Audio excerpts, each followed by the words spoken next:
critical things is that we are taught that white is a majority. Is that right?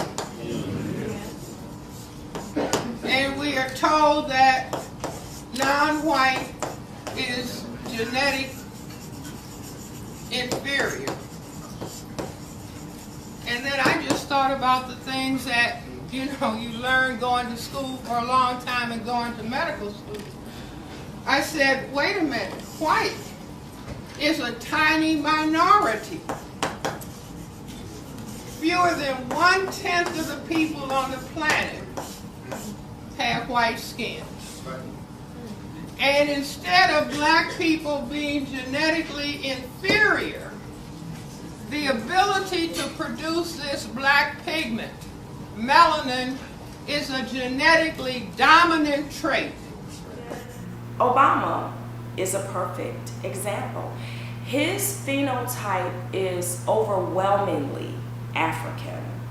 I would even go as far to say, if he was just the average man walking on the street, just by looking at him, you would never know that his mom was white. His mother is white, was white, his father was black. And you mix these together and what do you get? A colored person. In the 15th century, we had Columbus, 1492, coming out of Europe and realizing that the earth was round and not flat. And everywhere these white people landed, they found colored people, right? And if those men were sexually frustrated and the people were over time, and the women had sex, or I should say the men had sex, imposed sex, however you want to look at it. If they waited around 9 months, they found that all of the children looked like the mothers. And so they realized, wait a minute, we are a tiny minority in Europe and no other place where there are white people. So they said, wait a minute, what if these men got in boats and started going from south to north? We could genetically disappear.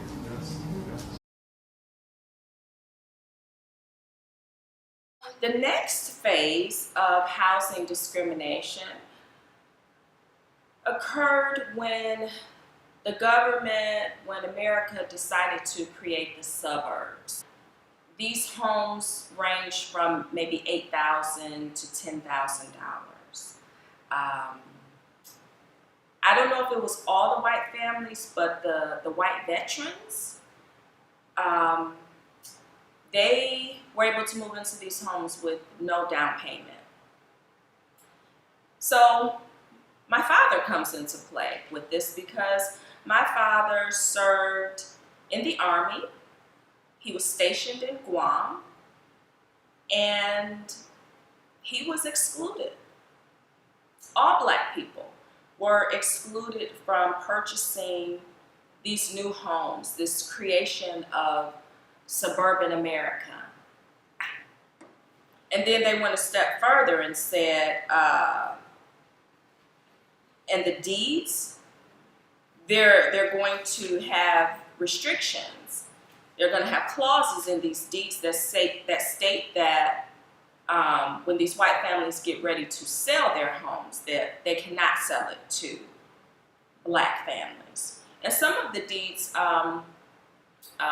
included not only black families, but immigrant white families. But the target was black families.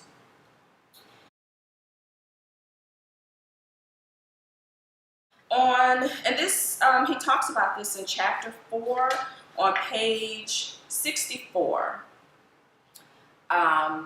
The HOLC, which stands for Homeowners Loan Corporation, created color-coded maps of every metropolitan area in the nation, with the safest neighborhoods colored green and the riskiest colored red. A neighborhood earned a red color if African Americans lived in it. That's redlining. Even if it was a solid middle-class neighborhood of single-family homes. So,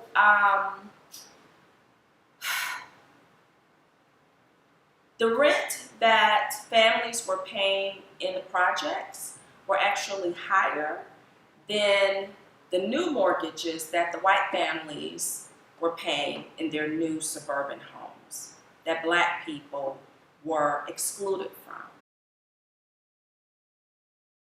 When Dr. Anderson, he talks about how black professionals, we will go off to college, obtain our degrees and all these different skills, and instead of coming back home and building a community, we move away and we go and work in other people's communities and enrich other people.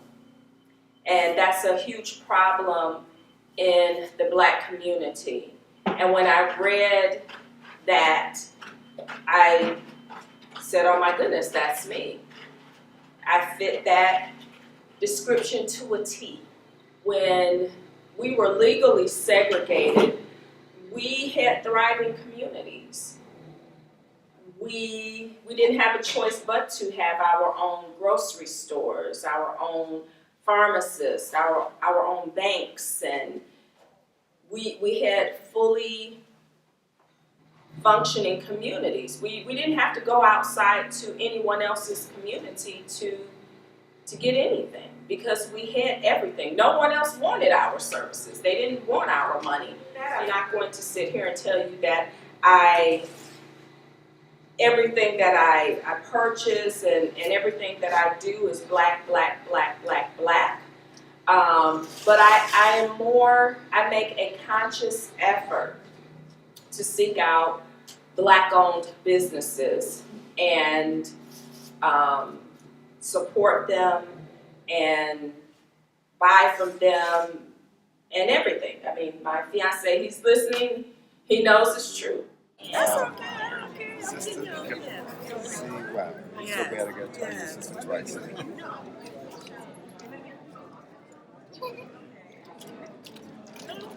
The Greeks are the ones that came in and conquered Egypt. They're the ones that came in and took over that land and changed almost all of the names. Egypt was originally known as Kemet. The Sphinx was originally known as Her-Amakhet. The hieroglyphs were originally known as Meduneter, and I could go on and on and on. So these Greek people, they came in, they conquered the land, they changed the names, and they also described the people that they conquered, the people that they saw with their own eyes.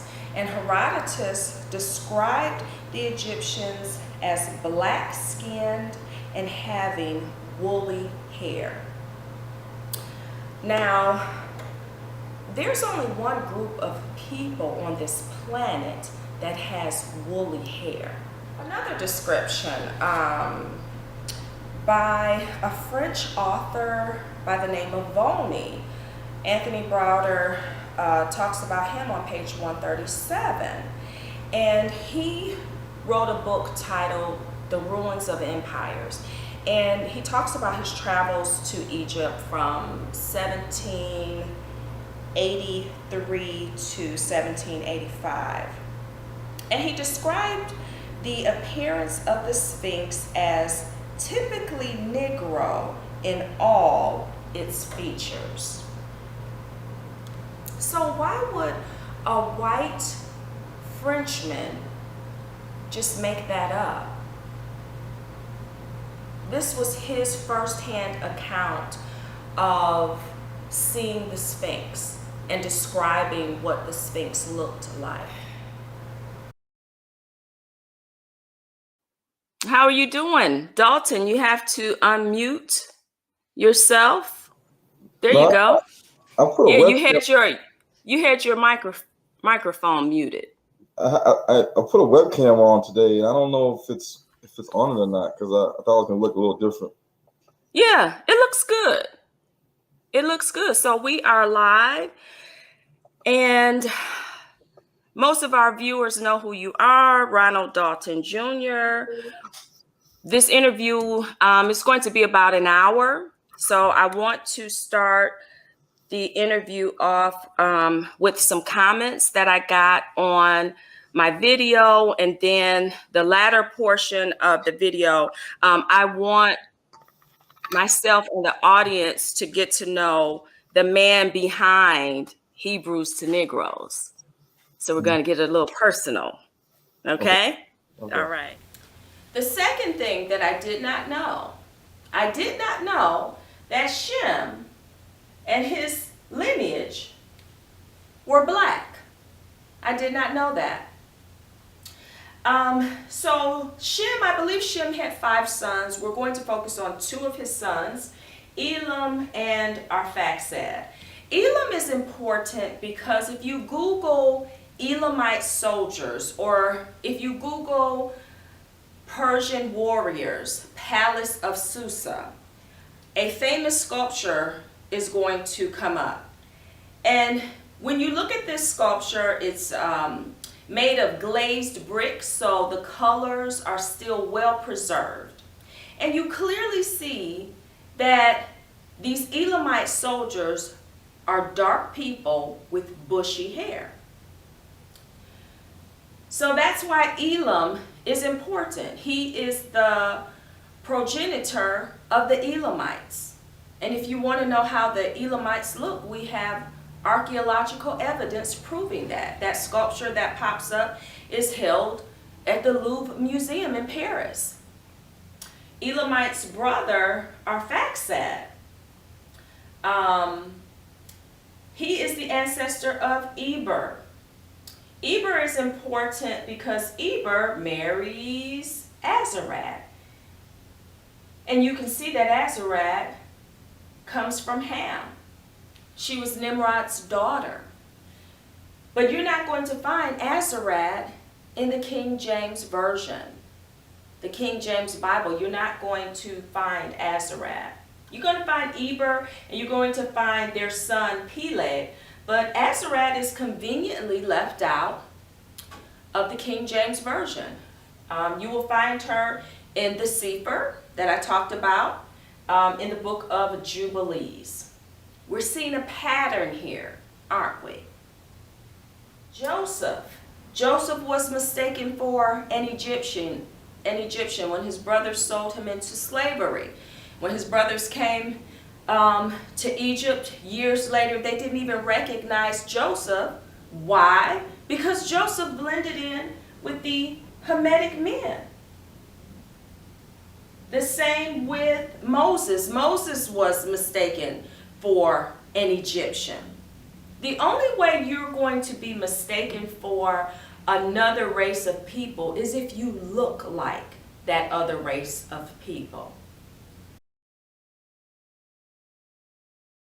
If you were to read the Cepher, and the Cepher basically contains a lot of books that were excluded from the King James Version that most Black Christians read, and most Christians read in general. But you will find out exactly who Nimrod was in the book of Jasher, and that's located in the Cepher. And the book of Jasher will let you know that he was a powerful ruler. The area that we now know as Iraq, he ruled over that area, Mesopotamia, parts of Africa. At one point, he ruled over all of the nations on the earth. So isn't it interesting that thousands of years later, if you want to call someone an idiot, call them a Nimrod. Some of the solutions that Minister Muhammad presents in the book, and that is entrepreneurship. He talks about that throughout the book.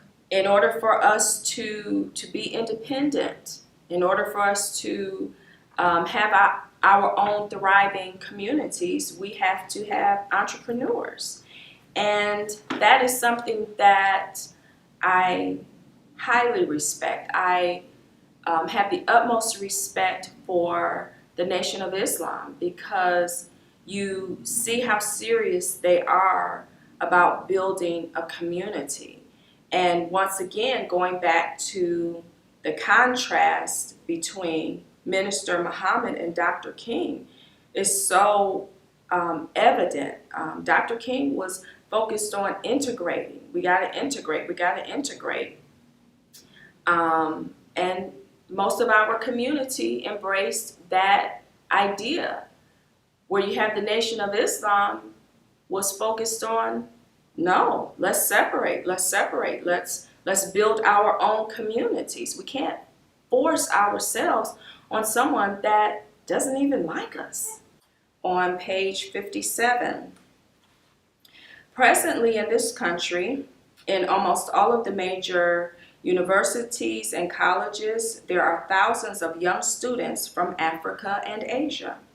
Their intent and purpose is to give their people the benefit of their learning. All civilized people give the benefit of their knowledge, skill, and wealth to their own people.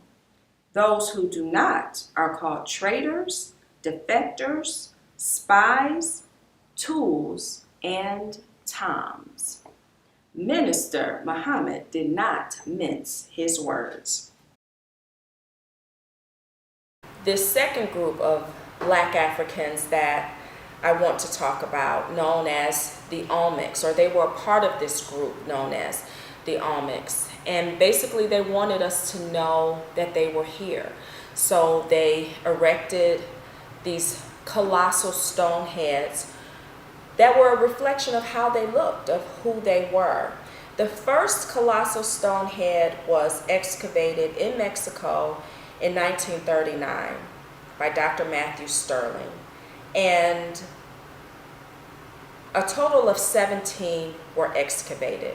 Out of the 17, 11 were clearly African. I recently read a comment where the individual stated that he was Mexican and that his lips were just like the lips on the statues, as well as his nose. Okay, that may be true, but when did Mexicans start wearing cornrows? Cornrows, afros, and locks are distinct hairstyles that are exclusively from the African race. And the reason why I can say exclusively, because there's no other race on this planet that has hair like mine. Yes, you may find one white person out of 500,000 that has curly hair that can wear an afro, or a few more Mexicans that have tightly coiled hair that can wear an afro, but that doesn't compare to the millions of Africans that have woolly hair. What is important about this head here? This is from Trezopates. This is Trezopates number 2. This is in the order that they were found in, numerically speaking. However, when you look at the back of this head, this is what you see.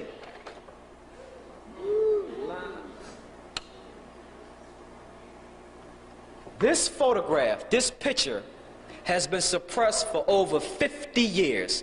It has never been published by the National Geographic, the Smithsonian Institute, or any traveling association. It was placed in the Smithsonian files and kept very quiet in American academia.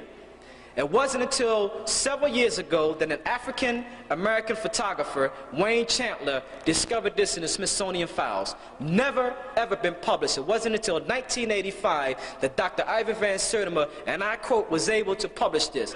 It wasn't until 1985 that this was published in Nile Valley Civilization, as well as African presence in early America before Columbus. Never been published by any European academia at all. And you must understand why. Look at those braids. No European or Native Americans have that type of hair. Look at the thickness of those braids. Look at the details in them. Look at the African beads. Strictly Ethiopian, i.e. African braids. Could be dreadlocks. That's the front of that head. That's the back of it. It doesn't even make any sense to cornrow hair and put all of that intricate work into braiding your hair when your hair is not even conducive to those hairstyles. People that have like straight hair and wavy hair, their hair has to be shampooed more frequently. It gets oily quickly. My hair is naturally dry. I have to put oil on it. My hair is conducive for locks, for afros, and for cornrows. So it's a weak argument. This original source of wealth, this stolen land and enslaved Africans, when that initial source is passed on to the next generation and to the next generation and to the next generation, that original source becomes hidden. So when you walk around and you may see some of these corporations, multi-million dollar, multi-billion dollar corporations, you have to ask, well, where did you get the finances to start this company? Did you get a loan from the bank, or did you inherit the money? Because if you inherited the money, there's a good chance that it's dirty money. It's from stolen land and enslaved Africans. So those companies, those people, you're really not self-made. They're really not self-made because it's dirty money. It's the ultimate come up. It's the ultimate handout. So when you fast forward from the black codes and you fast forward to the civil rights era in the 60s, it seemed as if the country was finally evolving. But whenever you have a perceived advancement of black people, you have the subsequent white backlash. The manifestation of that white backlash in the 60s was Richard Nixon when he was elected president in 1969. And he was the first president that talked about a war on drugs. Even though there was no epidemic occurring, either in the white community or the black community. So what was he talking about? When Ronald Reagan, during his campaign and during his presidency, when he was calling and declaring a war on drugs, there was no epidemic occurring. We're talking 1981. The crack did not flood into the black communities until the mid-80s. So what was Ronald Reagan talking about? He basically took a page out of Richard Nixon's playbook. And they were declaring war on black people. Language, you have the media that is feeding the minds of the American public and the world as to who these thugs and welfare queens, who they look like. And they were always black. And then you had Bill Clinton and Joe Biden, and they come in. He was elected in 1993. He didn't waste any time because in 1994, the crime bill was signed into law. Listen to Joe Biden. Okay, he's running for president. You were a major part of the devastation in the Black communities, and you're not even talking about it. You're not even talking about repairing it. I mean, that would be a very appropriate gesture to come back and you want to become president, and I need to fix this mess that I created. He's not even thinking about that. Let's talk about the Mali Empire. When I think about the Mali Empire, I think about Mansa Musa. I think about the mud brick structures that he erected that are still standing today. The Great Mosque that's in Guinea, and the University of Saint-Corée that's in Timbuktu.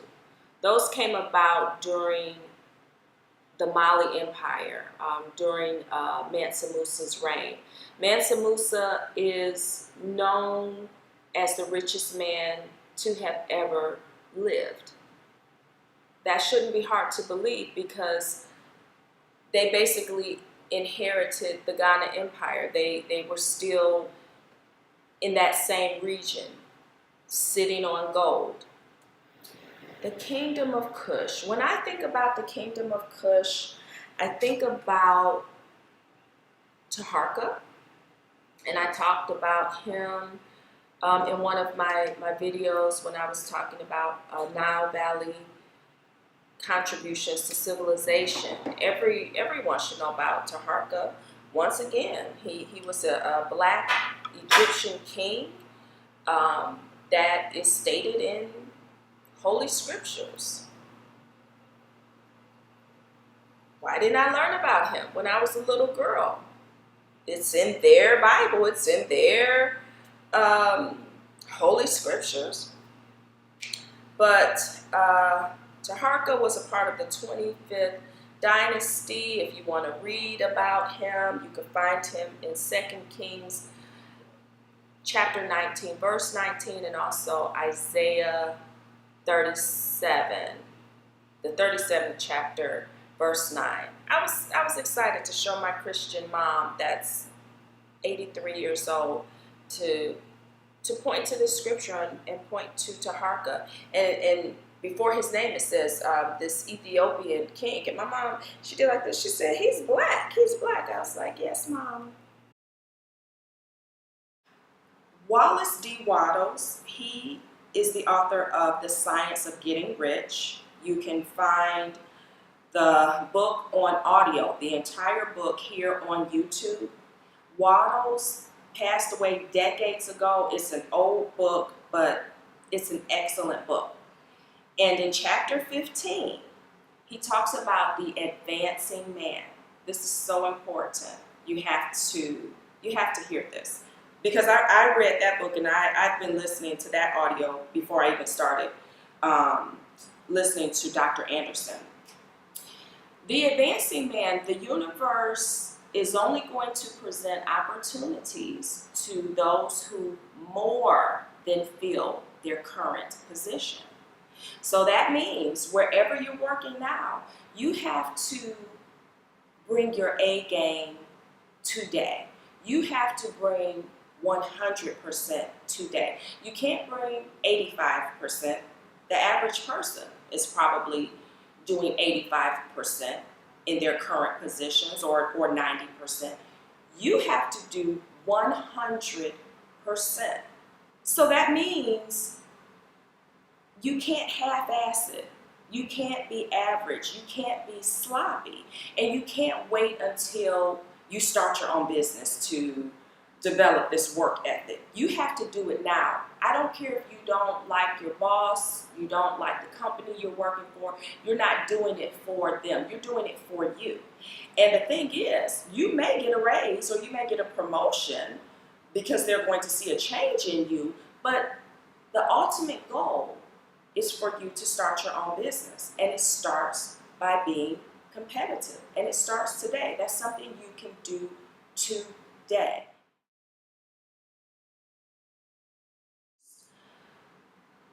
There are so many images, especially coming against us, a plethora of images and messages that tell us what we can and can't do. So it's imperative that you listen to something inspirational every single day. It's imperative. You have to. I already told you all about Wallace D. Wattles, and he's the author of The Science of Getting Rich. My fiance, it did not resonate with him at all. He got into Bob Proctor. Bob Proctor has he's a business guru, and he has plenty of inspirational videos on YouTube. I mean, there's so many to choose from. If you're a Christian, maybe your pastor delivered a sermon that really inspired you. That's something that you can listen to every day. If you're Muslim or whatever your faith is, there's so many different authors that I have listened to over and over again. Louise Hay, The Secret, so many. I switched them up, but I enjoy listening to inspirational messages, especially when I'm in the car. When you're driving to work, that's a really good time. Get your mind right and listen to something positive.